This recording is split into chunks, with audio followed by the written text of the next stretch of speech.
Sud Radio Regard de Femme, Michel Viannès. Bonjour ma chère Michel. Ce matin, vous voulez nous parler avec la généralisation du scrutin paritaire à toutes les communes. Vous avez lancé plusieurs actions pour encourager les femmes à se présenter au municipal. De quoi s'agit-il ? Eh bien, 2026 est un moment important.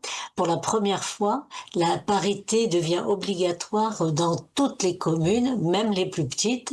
Et aujourd'hui, par exemple, dans les communes où la parité n'est pas obligatoire, les femmes représentent simplement 37,9% des élus, alors qu'avec la parité imposée, on atteint 48,5%, ce qui montre que quand on crée les conditions de l'égalité, les femmes sont bien présentes. Et cette modification de la loi est une formidable occasion d'ouvrir justement les portes de la vie publique à toutes celles qui en ont envie et qui ont envie d'agir pour leur village ou leur ville d'ailleurs, et sans toujours oser faire le premier pas.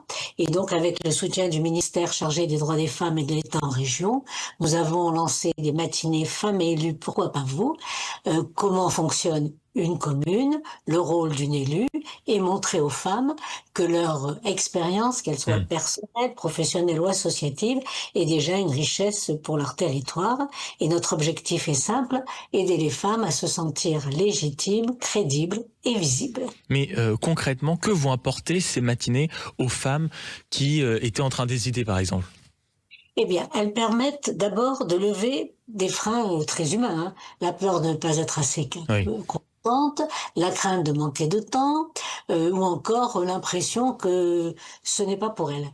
Et ces doutes sont partout, et pourtant, ils disparaissent dès qu'on commence à leur donner justement les bonnes clés. Donc ces matinées, elles se déroulent en deux temps très concrets. La première partie pour comprendre comment fonctionne une mairie, donc être crédible. Et puis, pour être légitime et visible, la préparation au rôle et aux responsabilités d'une élue avec des outils, des exemples.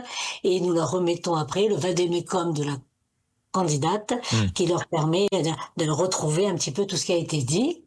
Et donc, je vous dis, les retours sont très positifs et nous allons poursuivre cette action et ces actions en présentiel dans l'Allier le 10 janvier à Trongé et puis en Saône-et-Loire le 24 janvier à Montceau-les-Mines. Et 2 webinaires sont également prévus.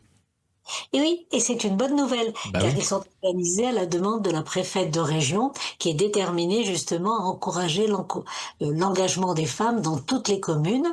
Alors, la première aura lieu jeudi 4 décembre, et c'est pour les maires, afin de présenter la réforme du scrutin paritaire, mais surtout de leur donner les leviers pour identifier et convaincre les femmes d'intégrer leur liste municipale. Et le 6 décembre, ce sera un webinaire pour les femmes élues de cette session candidate, et cette session s'adresse à toutes les candidates, comment fonctionne une commune, ce qui implique un mandat, et justement comment transformer son propre parcours en compétences utiles et reconnues. Et c'est souvent d'ailleurs le moment où les femmes se disent finalement pourquoi pas moi. Donc, les municipales, je rappelle 4 dates pour les femmes et pour les hommes et pour les maires aussi. 4 décembre, un webinaire pour les maires. Le 6 décembre, un webinaire pour les futures candidates. Le 10 janvier, en présentiel dans l'Allier. Et le 24 janvier, en présentiel en Saône-et-Loire. Eh bien, toutes ces infos, bien sûr, et ces inscriptions sont en ligne sur le site de Regard de Femme. Alors, mesdames, votre voix peut vraiment changer votre commune. Et heureusement qu'on a votre voix à vous, Michel Viannès. Merci beaucoup d'avoir été avec nous ce matin. Je rappelle que vous êtes présidente de Regard de Femmes et membre du Haut Conseil à l'égalité femmes-hommes. Merci Maxime.